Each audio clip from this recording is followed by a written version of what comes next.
All right, episode 2 of the No Club USA Cash Flow Podcast. I'm your host, Tom Force, and when we met last time, we talked about the worry-free nature of investing in mortgage notes for cash flow. Today, we're going to answer your burning question, and it's the reason you came back is what happens when the borrower stops paying? Well, I'm glad you asked. We're going to have a training on that. We're going to talk about the different workout options afforded to us as note investors. And then I've brought on the perfect guest, Dr. Emily Thompson, who's a fairly new note investor, but she's mastered the art of making lemonade out of lemons when it comes to borrowers not paying on their loans. I think you're going to learn a lot. It's going to be a pretty information-filled broadcast. So go ahead and sit back, grab your notepad, and take some notes. I'll see you on the other side of the intro. We'll go ahead and get started. Thanks for being with us. Real estate has created more millionaires than any other form of investing. But how is that working out for you? Did you become a landlord and invest in rentals, expecting monthly cash flow? Only to become burned out, with all of the headaches of tenants, toilets and turnover? Are you shut out of the game by high prices and tough lending conditions? Is all of your investable capital locked up in a retirement account, and you don't know how to put it to work in real estate? Well, you've come to the right place.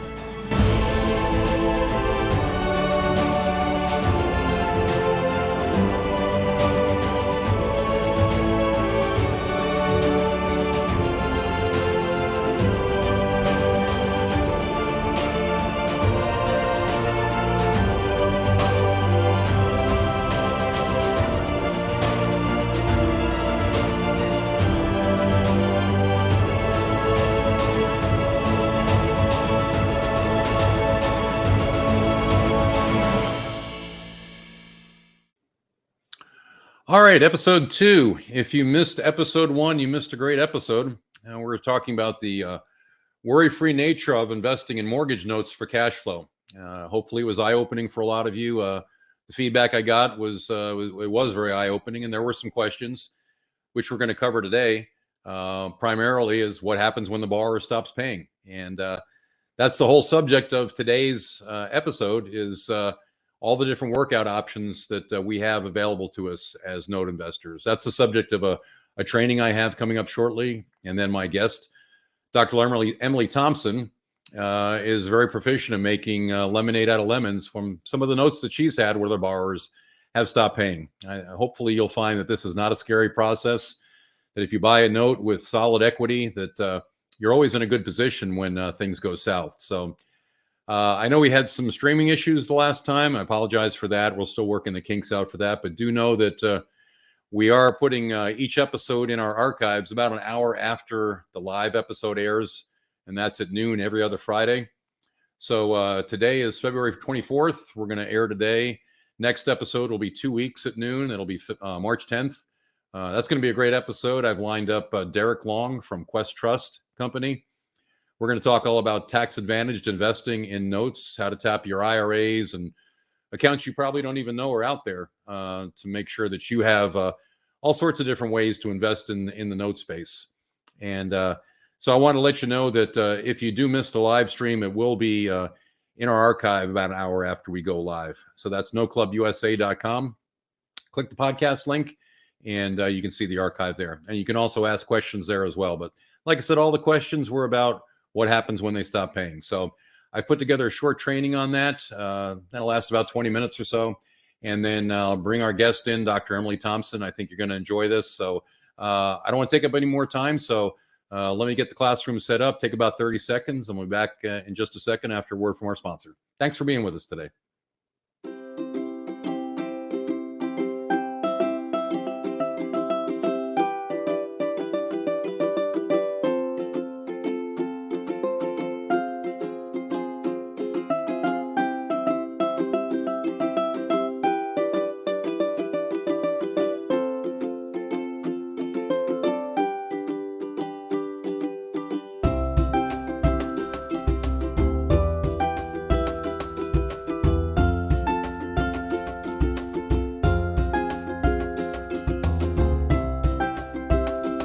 So we've moved over to the classroom, and I want to give a brief presentation on what happens when the borrower stops paying. And that's obviously the overarching question that follows podcast one is, that's great. I've got all this cash flow coming in, but what if the borrower elects to not pay? So I want to show you how from private lenders perspective, how we're protected, a little bit of an overview of the tools in our tool belt, and show you that we have a little bit more arsenal than just a traditional landlord. And again, just a reminder that there is no such thing as a safe investment in the eyes of the Securities and Exchange Commission. And most importantly, remember, I'm not an attorney, CPA, or financial advisor of any type. You should always have a competent CPA and attorney involved when evaluating any type of investment. Today's presentation is just for an overview and educational purposes. Always have your team review any investment before proceeding. And like I said, always check with your advisors before making any investment decision. So once again, a reminder, the mission statement of No Club USA is to educate and help people invest in and create payment streams backed by real estate without the traditional investment headaches. Very simply, it's about more profit with less stress. All right, so for those of you who weren't here for our part one or episode one, we talked about what is a note and how are notes created, why would I want to own a note, where can I buy notes, and we had a case study on an actual note, and we talked about notes versus rental property. Now, if for some reason you missed part one in the podcast number one, I'd suggest you revisit that or go to noclubusa.com/CF as in cash flow, and you can watch a little more in-depth presentation on explicitly why we buy notes, how we get cash flow out of them, see a few more case studies, and get a better gist of what we're talking about. Because today we're diving into part two, which is workout options for non-performing notes. All right, so with all that behind us now, let's get into the meat of the presentation. We know what you're thinking. What if they stop paying on the loan? That's when we consider it a non-performing loan. Generally, once they get to about 90 days delinquent, 90 to 120 days, we consider the loan non-performing, and then we start looking at some of the tools in our arsenal. Now, for those of you who have seen my presentations before or watched the one I just talked about, you'll notice that this is a new slide. I'm putting this ahead of the workout options. We're talking about reperforming loans. It's kind of a new trend we're seeing, especially in the wake of the pandemic, where folks, been in properties for a long time, had a lot of financial and emotional equity in the property, but hit some sort of hard time and started missing several payments. And what happens in general is those missing payments are just simply tacked on to the end of the loan. They don't accrue any interest. They're sitting there kind of acting as a balloon payment at the end. So folks start repaying again. There's essentially no penalty. They're not forced to catch up right away. We just pick up where they left off, and when the loan is paid off at the end, there's still that arrearage there, and then that's paid off. So let's look at an example of a note that's available on one of the marketplaces, or was recently, and I'll show you how that works. All right, nice house in San Antonio. Market value right now is $259,000. And the loan was originated in September of 2011. So the folks have been there, 11 and a half years or 10 and a half years, whatever that works out to be. Their original loan amount was $93,000. They paid 10.31% for 15 years. Now, with 45 months left in the loan, their unpaid balance was $37,800. That's all that was left. So they missed 5 payments due to a temporary hardship. So the sum of the missed payments, principal and interest, was $5,095. And with an agreement with the lender, they just added that to the end of the loan. The borrower does catch up on escrow and continues to make the payments. And at the end, we'll owe an arrearage of $5,095 when the remaining payments are complete. And the lender and the borrower will work out how that's paid, whether it's a lump sum or where they re-amortize that over a certain amount of time. So kind of a new thing we're seeing, but it's a good win for everybody. We get everybody back on track, and those are becoming more prevalent in the marketplace. All right, so let's say that this financial hardship was not temporary, but more of a permanent nature. Let's say they went from dual income to one income, or there was a death in the family, we're down to one income, or it's a cut in hours, whatever it is, the borrower cannot meet the obligations of the loan as they're currently structured. They're good people who want to and can pay, been in there for a while, don't want to leave the property. And so what we do is we offer a fresh underwriting. It's a blank slate. We're the lender. It's our chalkboard. And we work through the servicer to find out their current financial situation. The servicer will verify that. And then we work through the servicer to get with the borrower to find out terms that are mutually beneficial, that will work out for them, work out for us. Because let's face it, we all want to keep a loan modifying. We don't want to take the property back. We don't want them to have to leave. They don't want to leave, but their nature of their finances has changed. And that's what I like about this business is we can help people get back on their feet and not just kick them out and take the property back. And for those of you who missed, the previous presentations, I do want to remind you that we use a loan servicer throughout the entire process. Everything is outsourced, so I'm not calling on the borrower. I'm not dealing with them directly. The loan servicer works in between. They're license compliant, keeps us on the right side of the law. We'll get with legal if we need to, but all the default management that we're going to talk about today is handled through the servicer. I'm not getting calls from the borrower, and makes it very streamlined. It makes it much easier to work with than if I was having to make phone calls and play debt collector myself. All right, so let's take a look at the real life loan modification. It's on a note that I own, and show you how this works.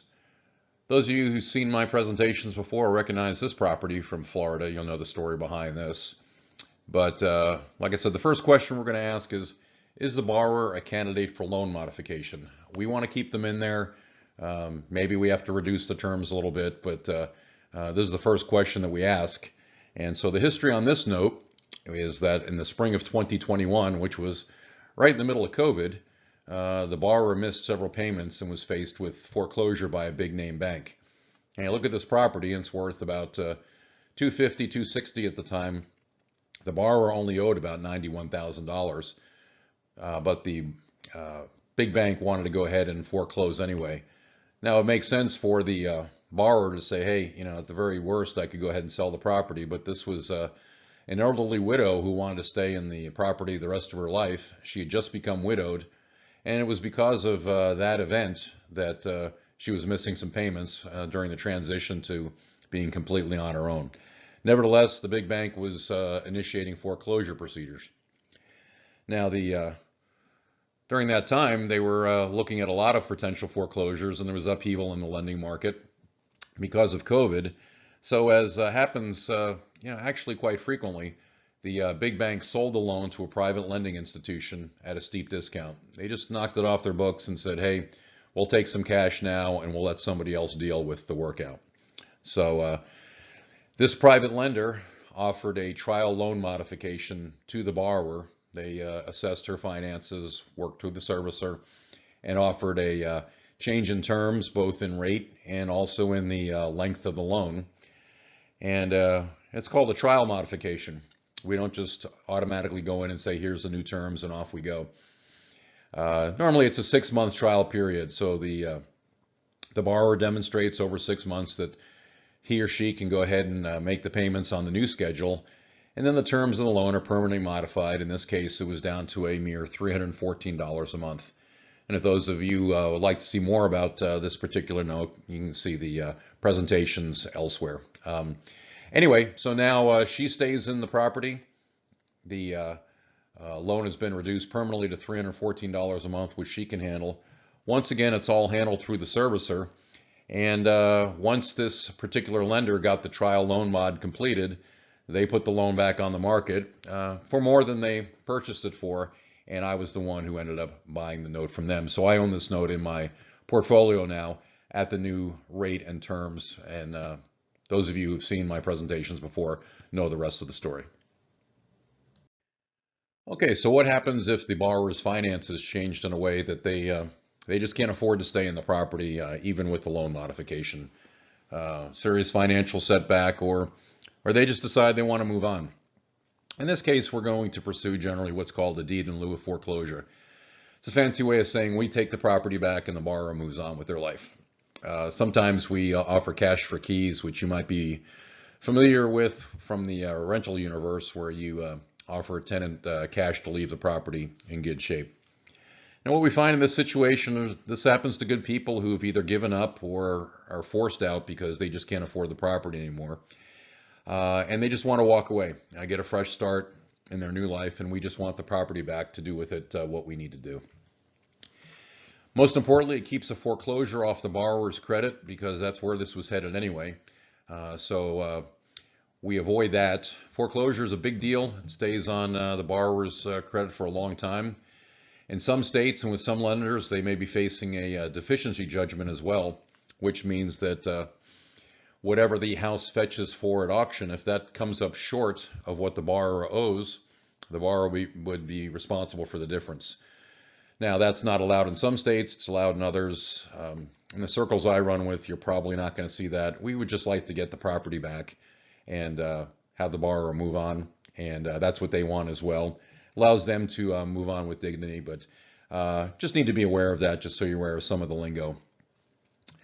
Might require cash for keys. In other words, we want to make sure that the property is left in good shape, not full of trash, broken items. And as I mentioned in podcast 1 and other presentations, you can do this business across the country. You don't need to be there to inspect the property or offer the cash for keys. We have a network that allows us to have boots on the ground. We'll have a representative come on out and have the check in hand. They'll do a inspection with the borrower to make sure everything's in good shape. It's swept, trash is removed, property's in good shape, and then if it meets all the requirements, then the borrower gets to move on, has a check in hand, can move on with their life, and then we get the property secured with a lockbox and get it ready for a sale, or however we're going to dispose of it, or maybe decide to rent it. But anyway, we have options. And like I said, subject to the post-exit inspection. And generally, this is the cheapest and fastest way to get the house. And once again, I just want to remind you that this is all coordinated through a servicer. So if we can't get to an agreement with either of those workout options, then the next step is foreclosure, unfortunately. And the legal definition is it's a legal process through which lenders reclaim properties from borrowers who can no longer afford to meet their monthly obligations. And in our business, we generally see those to be the non-responsive and the uncooperative borrowers. And like I said before, in our business, generally, we try to bend over backwards to keep people in their properties, even if they've gone delinquent. We try to work it out with them. We've shown numerous examples of that, and that's why I like this business.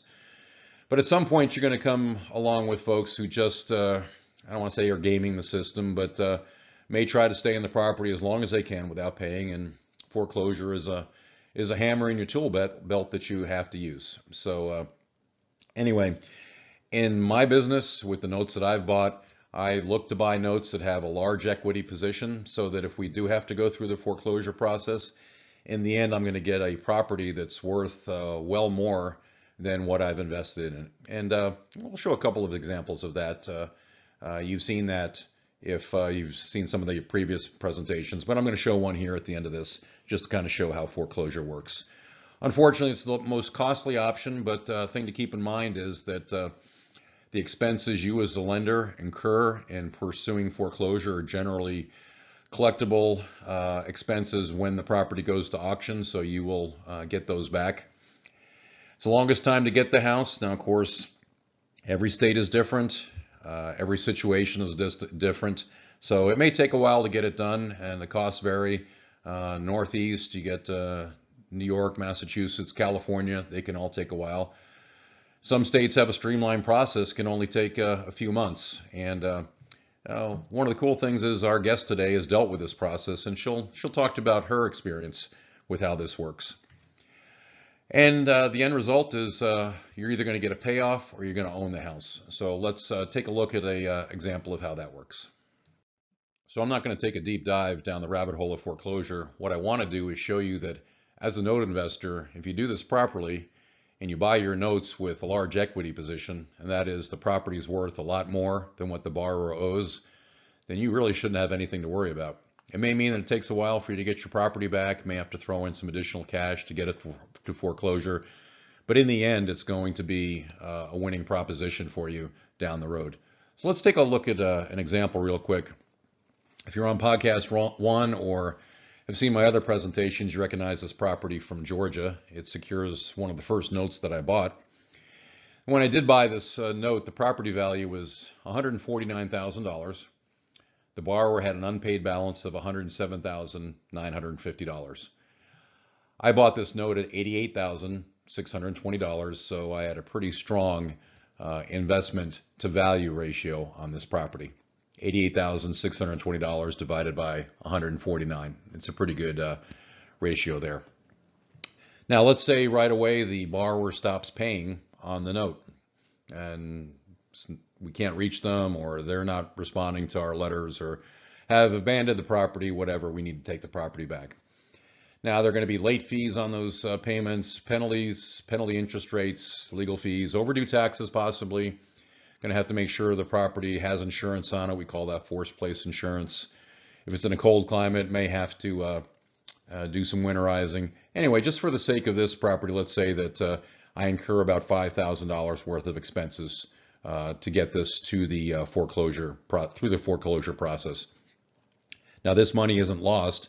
It goes on to what we call the legal collectible balance, which is the unpaid balance of $107,950.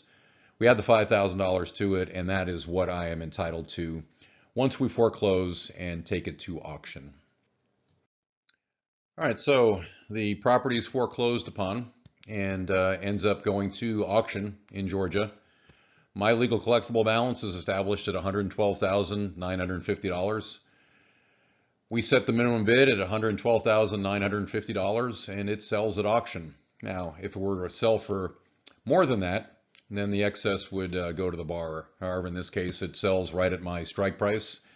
I collect the $112,950. I paid $88,620 for the note, plus some other out-of-pocket expenses to get it to foreclosure and auction. So my net profit is $19,330. I never had to go to court or do anything like that because everything was handled through the servicer. All right, so let's say that the house does not sell at auction. You have your legal collectible balance, strike price at $112,950. No bids reach the minimum. Well, the house is yours. So you now own a house worth $149,000, and you've paid $93,620 for it. And once again, all handled through the servicer. And you can go ahead and resell it maybe on seller financing, list it with a realtor, whatever you want to do with it. But you're not at a paper loss because you own an asset that you've paid more for. And I'm kind of excited to have our guest come on here shortly because I know that she has one of these types of projects going on right now, and she's kind of reached the finish line with that. And looking forward to hearing her talk about that. And now, of course, there's the dreaded B word for bankruptcy. Now, of course, I'm not an attorney. All I can do is tell you what I've been told, but always seek proper legal advice when getting involved in one of these. But I'm told that generally we see the most bankruptcy filings within a couple of days right before a foreclosure is going to auction. It's a last-ditch effort by the borrower to stay in the property without paying. And there's a couple different filings. There's Chapter 13, there's Chapter 7. We'll go through them both real quickly. But anyway, bankruptcy is a law that gives the borrower a certain amount of time to bring secured loans current. That's a Chapter 13. We'll look at that first. If the borrower fails to do so, the bankruptcy trustee moves the house from creditor protection and the lender can proceed to foreclose. Or the borrower makes the loan current and the note becomes re-performing. So let's go ahead and look at both of those real quick.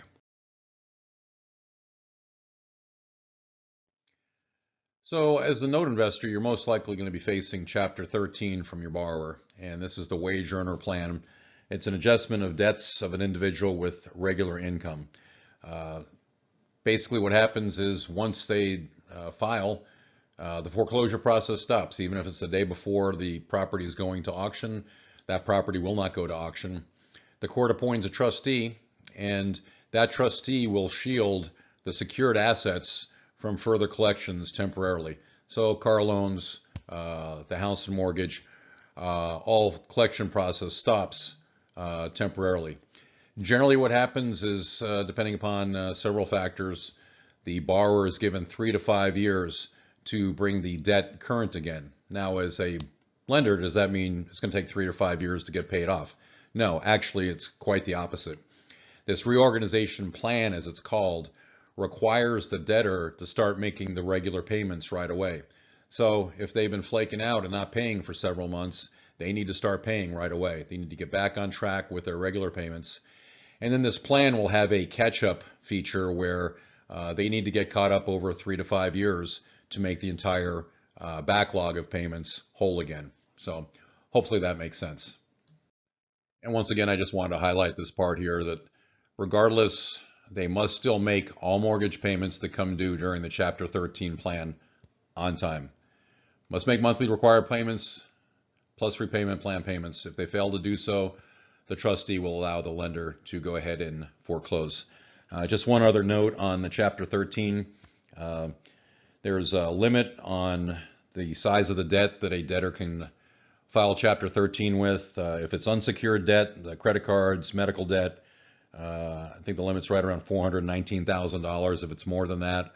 Or if their secured debt, such as their mortgage and car loans and what have you, exceed a little over $1.25 million. For either one of those cases, then generally Chapter 13 doesn't apply. It'll be Chapter 11, which we associate more with business bankruptcies, but just wanted to add that in. Chapter 7, on the other hand, is one where there's really no hope for reorganization. The borrower does not have sufficient income for any kind of repayment plan or reorganization plan. The trustee is just going to take over the debts. He's going to reduce them to cash, pay out the creditors, and everyone's going to move on. So it's just a speed bump along the way in the process. So obviously bankruptcy is a very complicated and involved legal procedure. I'm not going to go ahead and get into the ins and outs of that. I'm not qualified to. My purpose in bringing it up was to show you that if you're a note investor and you're facing Chapter 13 or Chapter 7 filing on the other side, it's nothing to be concerned about if you've bought the note properly, if you have a good equity position.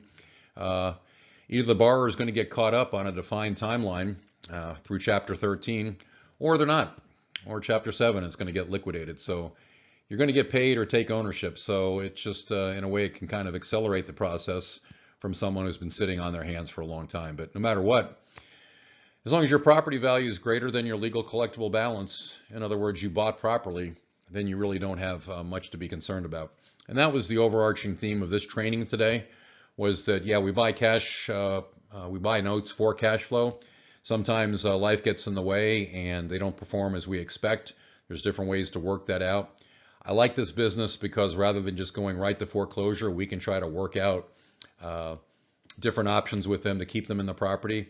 I'm not in the business to take back properties, but to collect cash. So if it means some adjustments, we can work with that.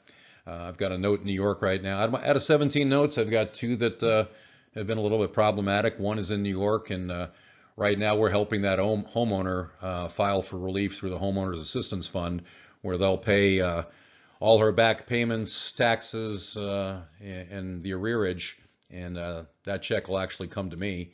But we're helping them out and try to get them back on their feet.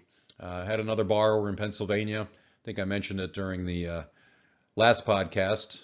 She got behind and reached 120 days, and through the servicer, we sent a reminder note that, hey, we'd like to be paid.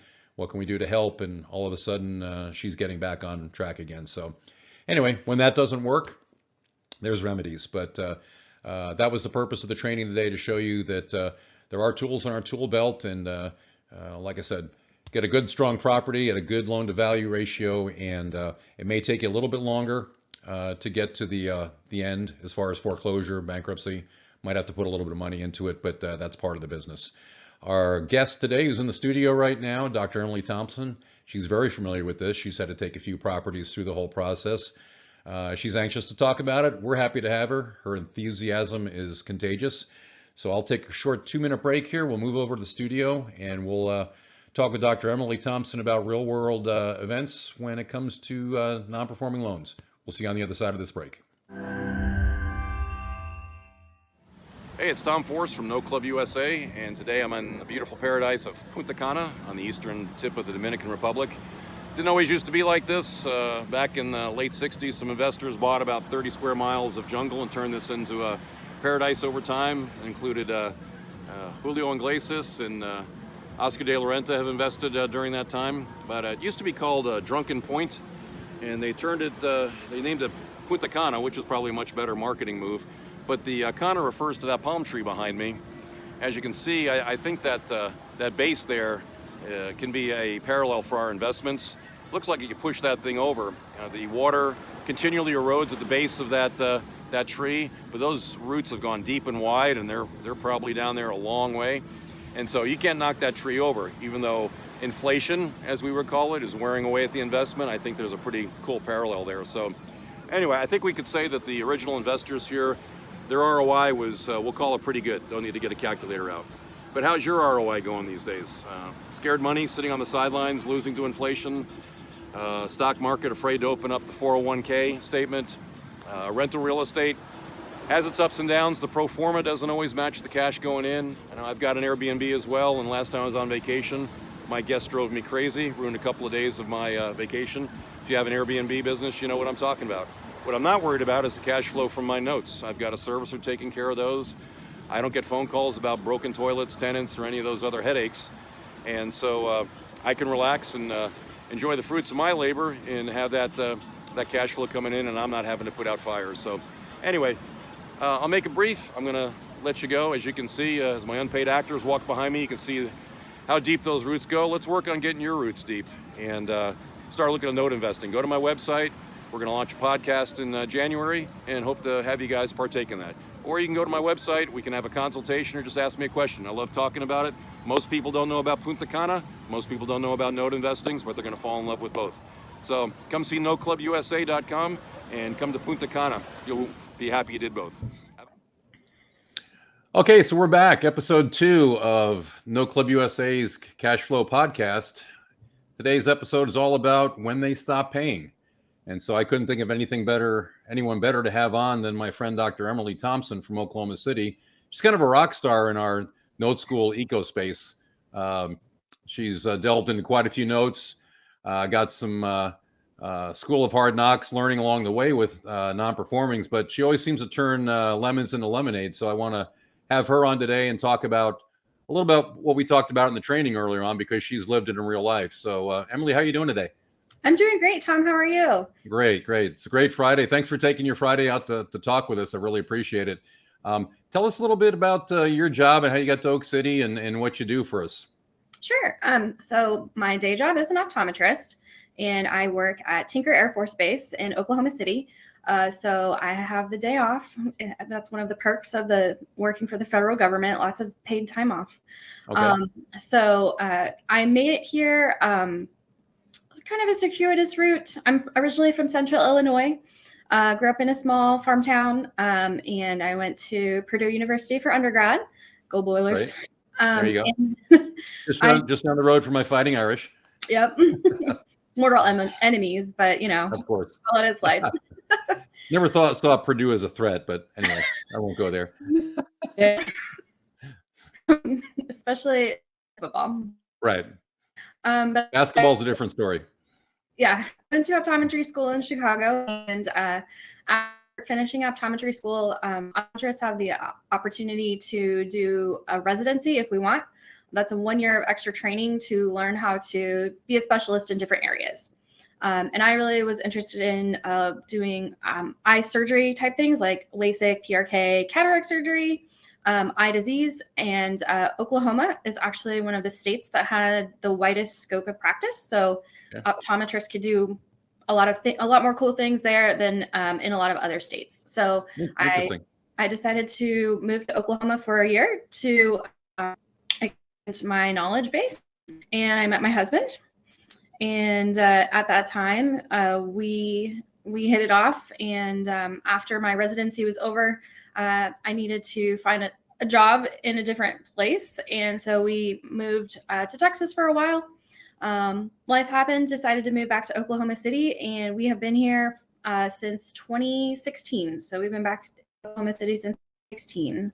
Well, So you're a federal worker at the base, a GS level worker. Is that how that works? yep, I am. Okay, fantastic. Well, thank you for your service too, because you're part of the team. And I know optometry is quite the endeavor. So you're working with pilots and other folks. Is that how that works? Yep, saving eyeballs or saving lives one eyeball at a time. Fantastic. So understand that you've been in the rental business for a while. You and your husband especially. Tell us a little bit about how that was going. So my husband Jason is he is a former IT guy. When we moved back to Oklahoma from Austin, Texas, he didn't have a job lined up. So I had a job lined up, and he's like, "Oh, I'll find one when I get here."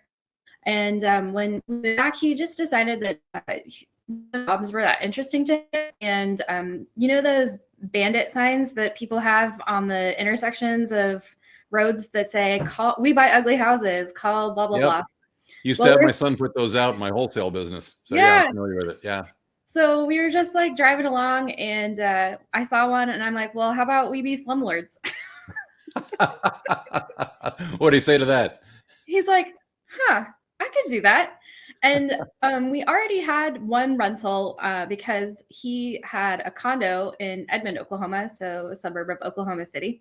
And when we moved to Austin, he had a property manager for him. So and he didn't box money. So it was just kind of an idea that blossomed, and he's like, "I could do that." Sure. Okay. Yeah. So we've done some intensive coaching programs with local experts. Always important to find a coach that does exactly what you want to do. Right. And so we've grown our rental portfolio quite a bit. And so he got to retire from his IT day, also at Tinker, December of Congratulations. crazy. So he works from home and is our property manager, and sometimes is our handyman when we can't find someone else to do it. But he really enjoys being able to have a flexibility to work from home, and he's my buddy whenever we go on vacation. So I don't have to worry about how many days of time off do you have left, and That's right. calculating all of that type of thing with it. So I have to be able to follow in footsteps in the next years through Notes. Fantastic. So how'd you find out about Notes? So during one of our training classes with our coaching program, we had an investor from Dallas come up and give some talks about like building business credit and personal credit. And he had mentioned that part of his portfolio of investments was note investment. And my ears perked up when I heard that. I'm like, that's very interesting. So it's kind of always been in the back of my mind. I think that was in 2018 when we had those trainings. And so we finally got into a place in our business where things are happening easily with the rentals. And we had the opportunity to, we refinanced a bunch of our properties with a killer deal right before the rates started going up. Nice. And so Good deal. we were able to get some cash to actually start playing in the business of Notes. So fantastic. It is, I think that Notes is a business where you definitely need to have some capital to start out with. Anybody can wholesale houses, and you don't need a lot of money for that, or finding like seller finance deals out in the marketplace for regular real estate investors. But I think you definitely need to have some startup funds for Notes. I agree. Unless you want to be a bird dog and find notes for other people and maybe broker them, but that's a skill that you have to acquire anyway. So I agree. I definitely need some to start with. So so you decided to transition from landlord to lien lord. That's I prefer that a little bit. I still Tracy Z's term lean lady. I'm the lean lady. Oh, there you go. Okay.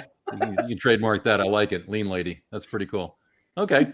So as I mentioned, you've kind of made yourself known in the note school eco space for all of your deals, and your go-getterness and your positive attitude about everything. So it comes across in the camera as well. So there were two deals that kind of dovetailed into what we're talking about today when they stopped paying. Okay. And I wanted to touch on those if you don't mind. I think the first one was in South Carolina. It was something you picked up in the summer. Let's walk through that a little bit, because I think there's some good teaching points in there for the people who are brand new to notes about the things that can happen along the way, and I'd like to touch on those. And I think you got a good outcome coming up with that, so I'd like to talk about that one. Sure. So this note was a note that was on Notes Direct trading platform, and I purchased this note in an interesting way.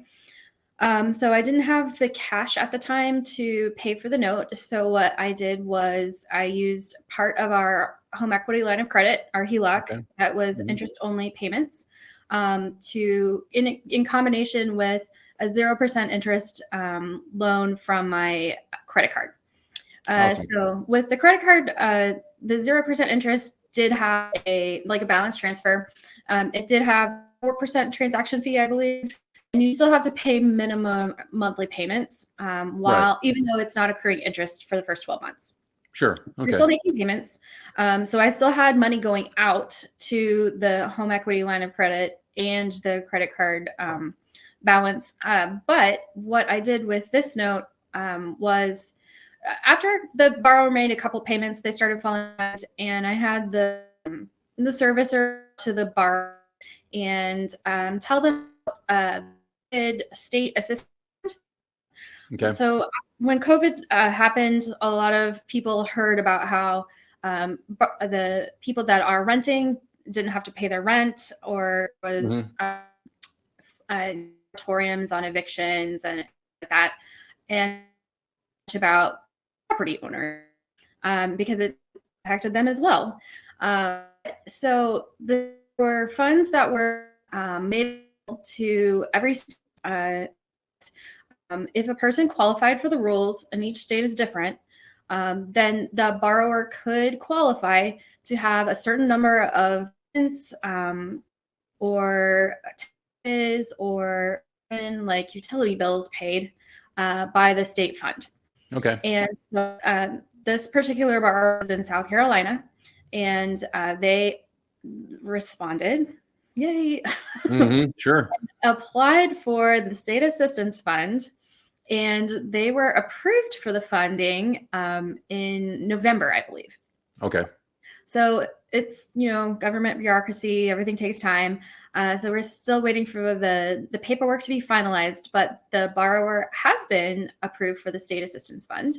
And Fantastic. I think in South Carolina, it was like $40 million in funds for borrowers. So quite a bit of money.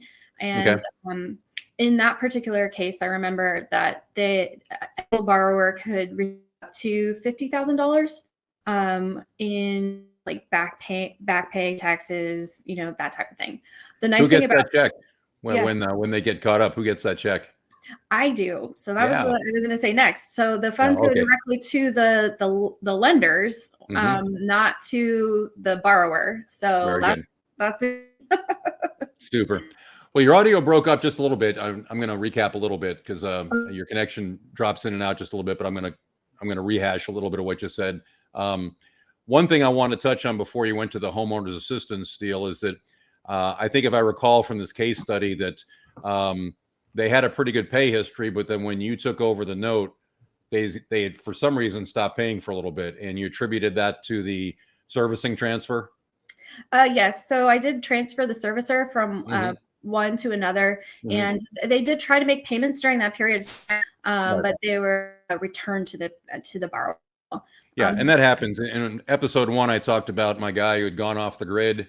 I've been paying for almost 2 years, and then suddenly I buy the note and change servicers, and he disappears. But it was just a matter of he wasn't getting the notices. He didn't change the auto pay, because changing servicers is kind of involved. There's got the goodbye letter, the whole hello letter, and so for you new folks out there, if you do change servicers with your note, expect a good 60 days or so, maybe before you get your first payment. And if it does start to go south, reach out to the servicer and the borrower and make sure that this gets taken care of. That's usually what it is, especially if they have a good pay history. So then you mentioned you got him back on track, and he started to fall back a little bit again. So you mentioned the South Carolina Homeowners Assistance Program, and that's something I want everybody to know. And this circles back, Emma, a little bit to what I talked about with with Doug Foss in the first episode was that it's nice not being Wells Fargo or a big bank. We're private lenders, and we can actually be much more compassionate than the big banks can be. And so I've mentioned, on the other end of that loan is a person with real issues.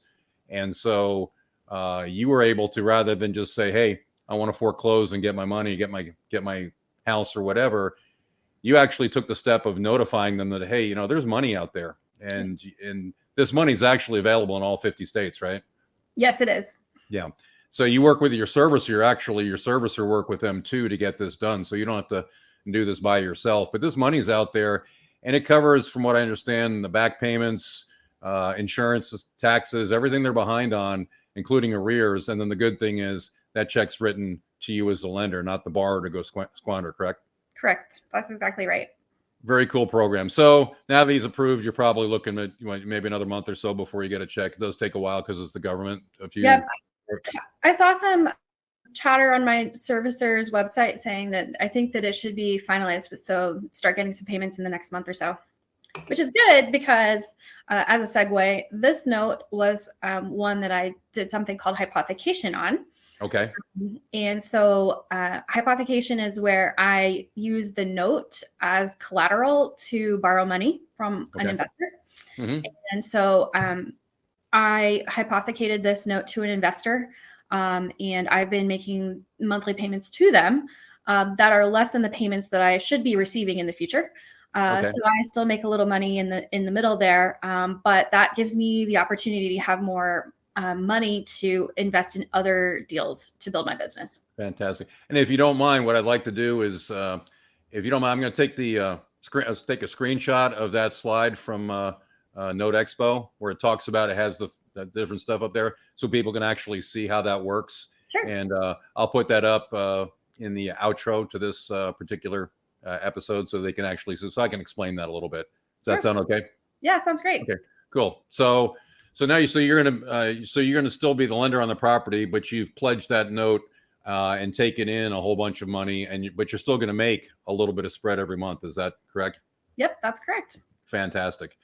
So to recap a little bit, so you were kind of faced with a couple of choices when the borrower stopped paying. You got them back on track, but we talk about there's cash for keys, there's loan modifications, things like that, but none of these were in play here.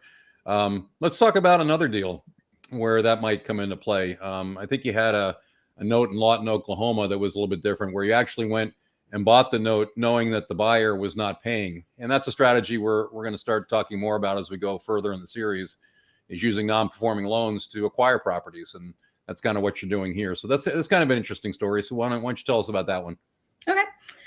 So this note was in Lawton, Oklahoma, which is only about an hour and 15 minutes from where I live. And I have some local real estate investors that know that area. And so I was asking their advice on the location of this property because the most important thing for non-performing notes is the collateral. So you want to make sure that you have a good piece of property so that you hopefully get some money back when you do foreclose, if that's the final situation. Sure. So this note was also on Notes Direct, and I actually cashed out my brokerage account to purchase this note. And while I was waiting for the money to settle, someone else pushed buy on the note before I did. I hate when that happens.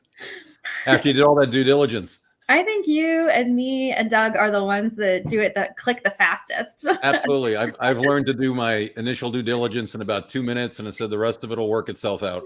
Exactly. So. It's fine. It's fine. We'll figure it out.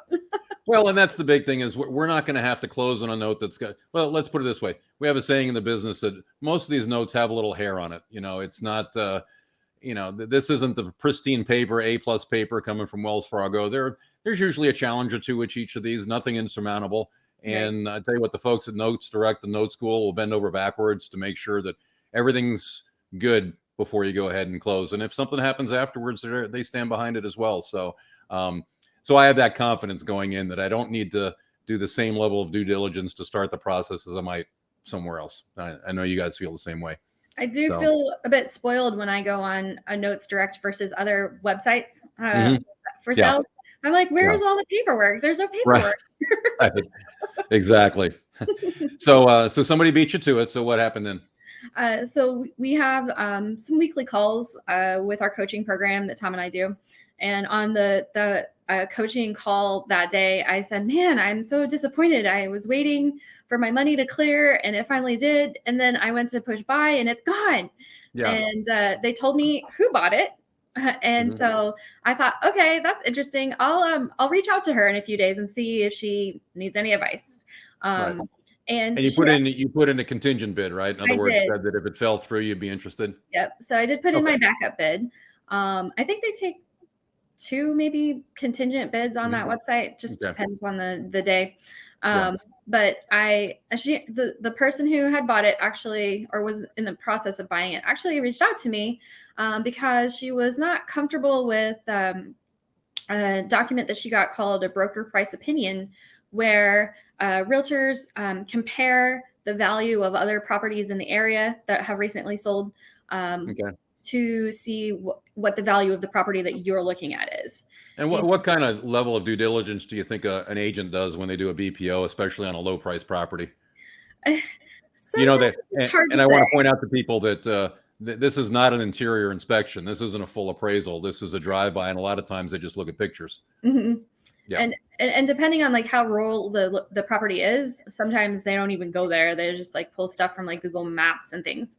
Well, Um, and the comps aren't even really good comps. You know, not within the circle, the radius they need to be in. So yeah, they take it with a grain of salt. yes, Well, and so what other tools might you use to try to get a sense of value besides a BPO? What do you guys do?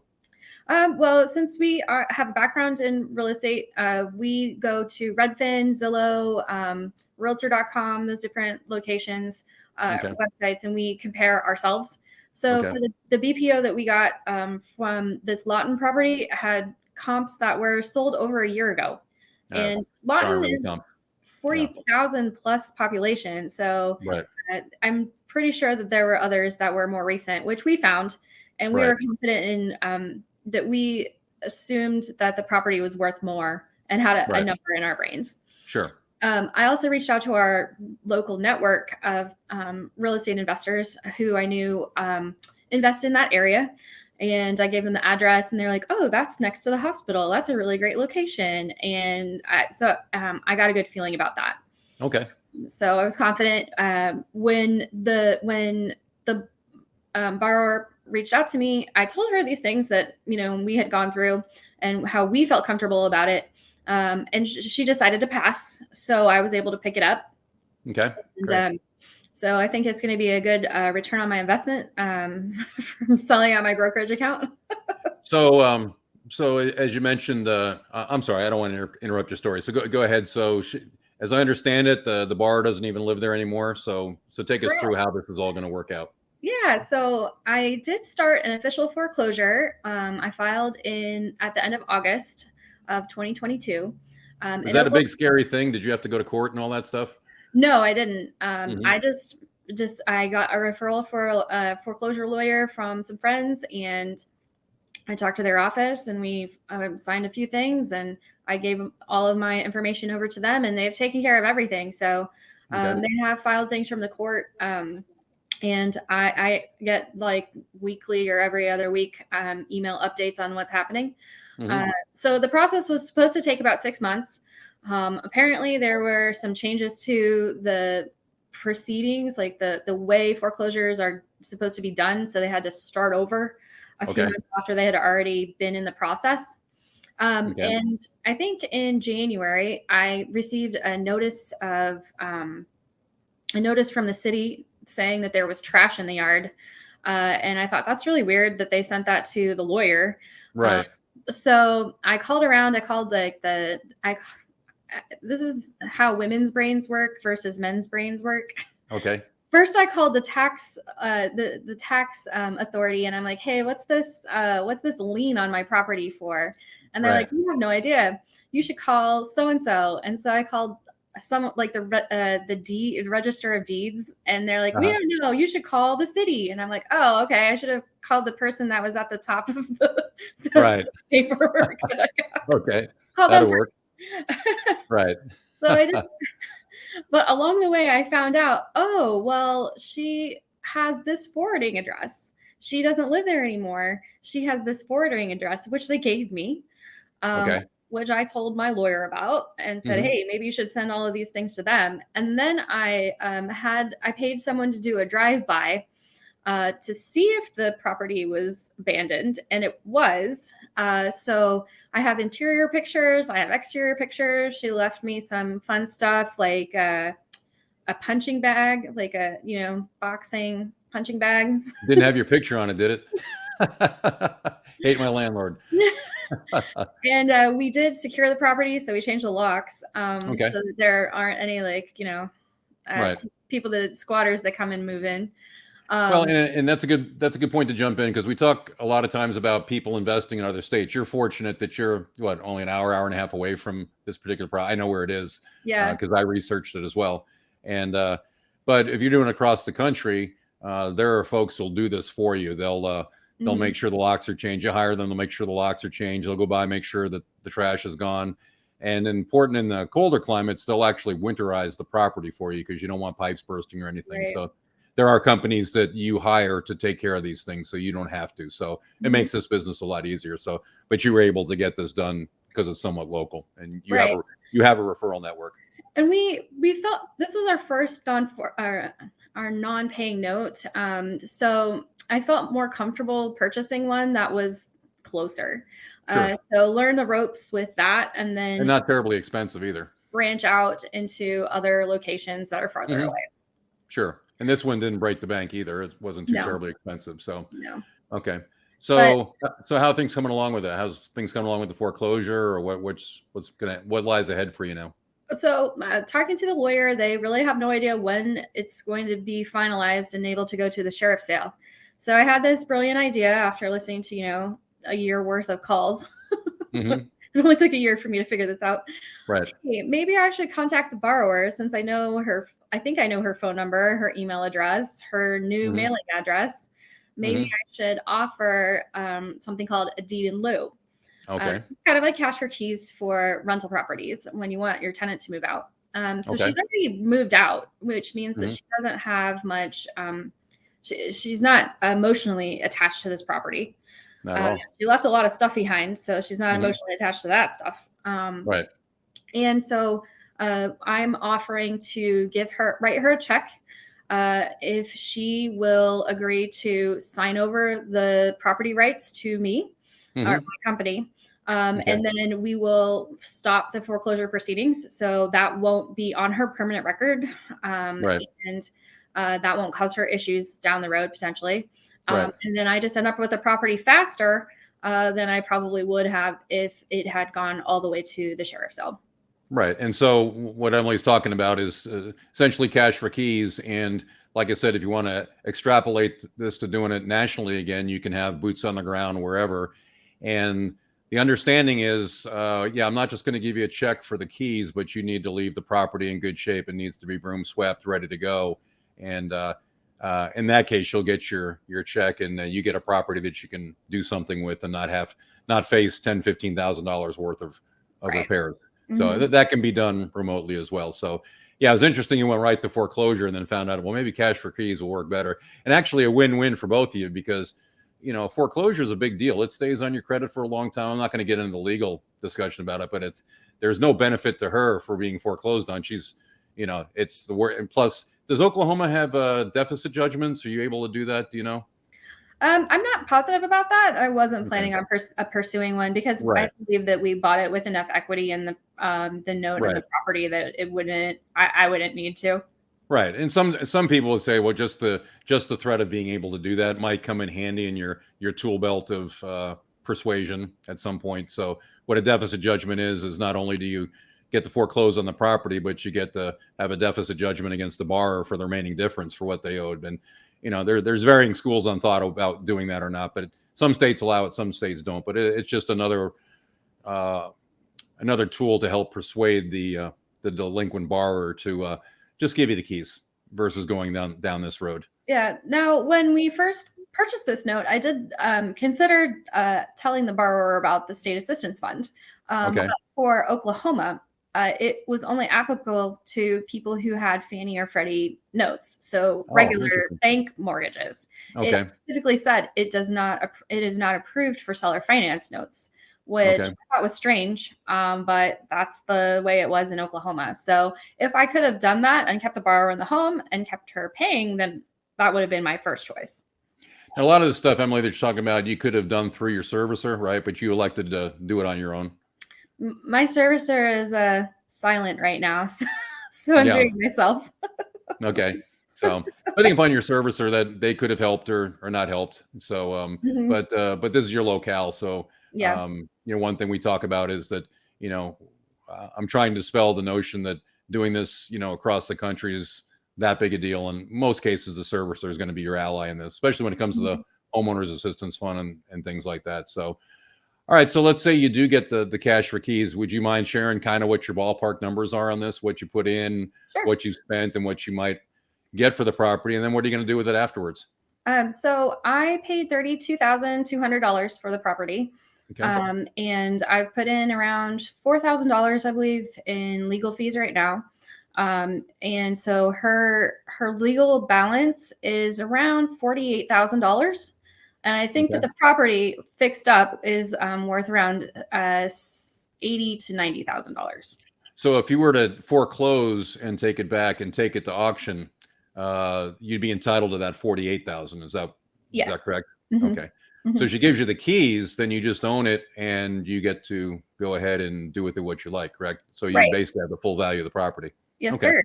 So I'm excited about that proposition because I think it has really good, it's in a really good place right now. It might need a new roof. So I don't expect us to spend more than $10,000 to repair it. Right.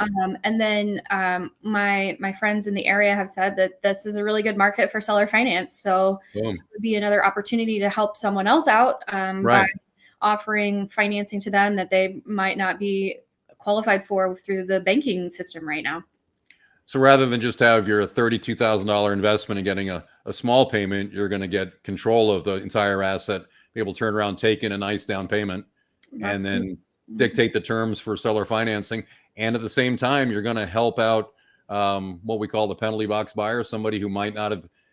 The lending environment right now, I don't have to tell anybody, is very difficult. Getting a qualified mortgage is very difficult. There are a lot of people out there who just don't qualify. So you'll be giving a gift to somebody, allowing them to come in and seller finance to them to get them a home that they can be proud of, and you'll be making monthly cash flow on that as well. Yep, I've heard it's a strong rental market, but I'm just not interested in managing a rental from that far away. Right. My friends do it. I'm not interested.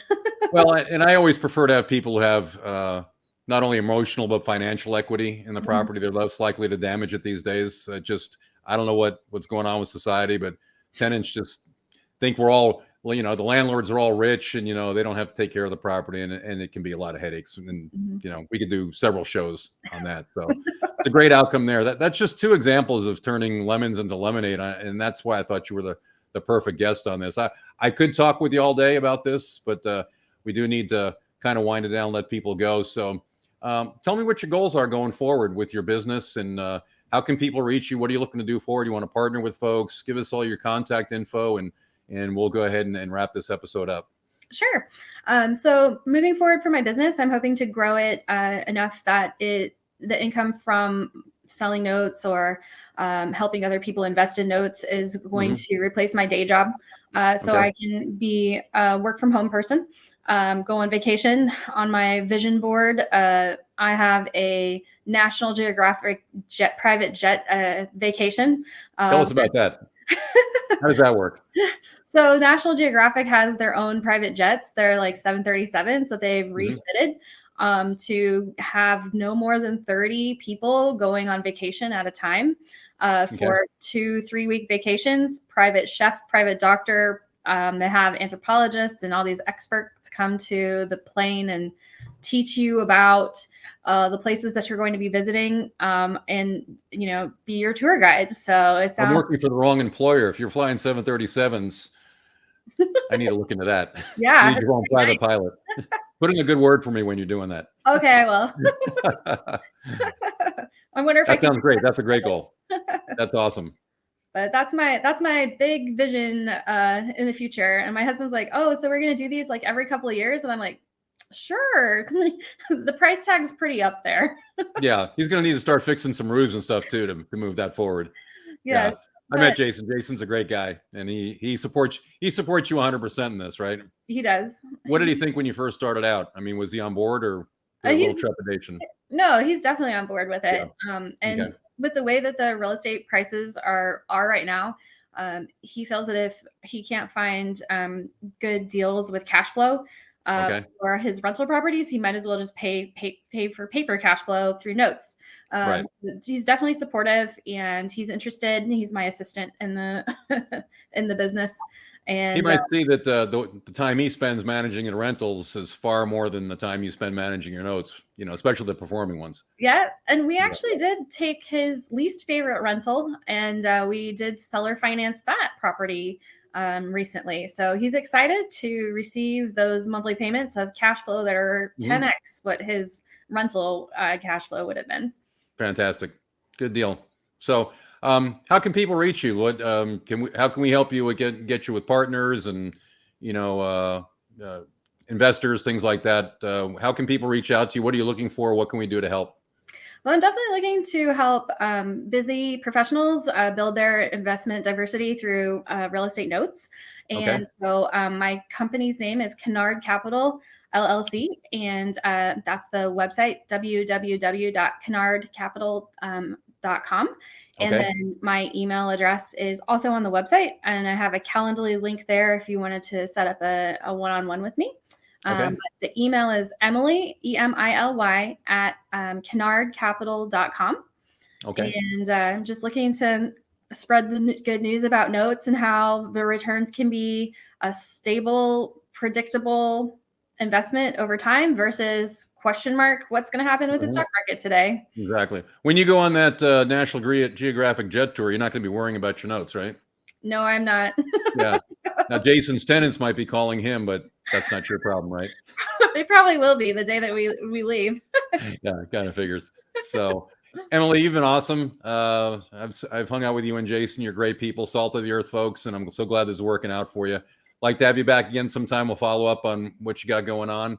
Folks, if you need a mentor or some guidance or just want to partner on deals, Emily's your person. Thanks for your service, Emily. And do appreciate you being out today. And wish you the best going forward. Look forward to hanging out with you again some more. Thank you. We'll take a very short break. I'm going to come back. We're going to look at that slide that I talked about hypothecation on that note that Emily talked about. We'll talk about that, and we'll wrap up this episode. I think if you didn't learn anything on this one, you fell asleep again. So this has been great. So thanks, Emily, and we'll be back in touch soon. Thanks again. Sounds great. Okay. Looking to buy real estate but don't know where to start? Since 2010, Danny Force with Keller Williams has helped hundreds of first-time buyers and investors begin their real estate journey. Danny has sold over $100 million in his career in all corners of the Dallas-Fort Worth Metroplex. He has the knowledge, experience, and connections to make this as stress-free a process as possible. Finding properties, setting up showings, and negotiating offers are just some of the things he can do for you. Come talk to Danny today at 817-518-7606 and use the Force in real estate today. Well, that interview was full of all sorts of great information, and I want to rehash just a couple of things that she talked about. One was how she paid for the first note in South Carolina. She was able to tap a home equity line of credit and also strategically use a 0% credit card to get in the door before she started receiving payments that can go towards paying those loans off down the line. She did mention that when the borrower got in trouble, she was able to steer that borrower towards the South Carolina Homeowners Assistance Fund, which there's a fund in every state, and help her borrower get back on track. She does that through the servicer. But most importantly, I want to catch you up on that hypothecation, the pledging the note for a loan. And I think that's best done through a slideshow. So I want to go ahead and click on that real quick. This will be extremely valuable to show you how this works. So she has a note. Now, when she bought the note, the unpaid balance was $60,607. There's the interest rate. And the borrower paid $501, 351 months left. Emily bought the note at $56,440. So that discount gave her a yield of 10.14%, and she receives the $501 a month for the next 29 years or so. All right, but she was able to find a private lender who would loan her $60,000 against that note at 6% for a payment of $361 a month for the duration of the term of the loan. So what happened was she actually took in more than she spent on the loan. She actually has $3,560 in pocket. And now her net cash flow each month is $140. So the borrower pays the servicer $501. The borrower will split up the payments. Will send Emily $140 and the private lender $361. That's a total of $1,680 a year. Now, you might say, well, that's great. Well, let's look at a more realistic private lending situation. Not everybody's going to give you that kind of money for that length of term. Let's say it's 10 years and $50,000. Much more realistic. Happens all the time. So Emily borrows $50,000 at 7%, and that's going to cost her $449 out of her $501 a month. And she has that loan in place for 10 years.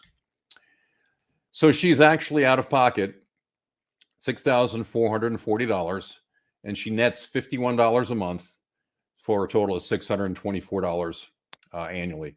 Now, on the surface of that, you might say, well, that's nothing to get really excited about. I get my money back after 10 years. And true, after 10 years, she'll only have $200 in this deal. But let's look at this. All right. After 10 years, the the lender is taken out of the equation. So she's paid the loan off. Now the $501 a month comes to her for the next 19 years. So she has an annual income of $612. So at 171 payments left, she's going to bring in $85,671. So with a net of $200 out of her pocket, she has $85,671 coming in the life of the loan. Now, that could pay off early, and anything could happen in regards to that. But on paper, that looks pretty good. I'd take 10 of those. Not only that, but I think you might agree that might be something to put in a retirement account, a Roth health savings account. And, well, if that excites you, then you don't want to miss the next episode, because that's all we'll be talking about. I'm bringing in Derek Long from Quest Trust Company. He's a senior VP of IRA strategies. And we're going to talk about all the different tax-advantaged strategies you can use in a self-directed IRA, not just for notes, but also investing in other forms of real estate. And that promises to be a very enlightening presentation. So I hope you come back and join us for that. That'll be March 10th. Like I said, we'll live stream at noon. You'll be able to catch the replay in our podcast area of our website about an hour after that happens. So hope you enjoyed today. Hopefully it was eye-opening. Come back and see all these different tax strategies that we're going to have for you. We'll update you on the Secure Act as well. And the next episode is going to be just as good. So we'll look forward to seeing you there. Thanks for joining us.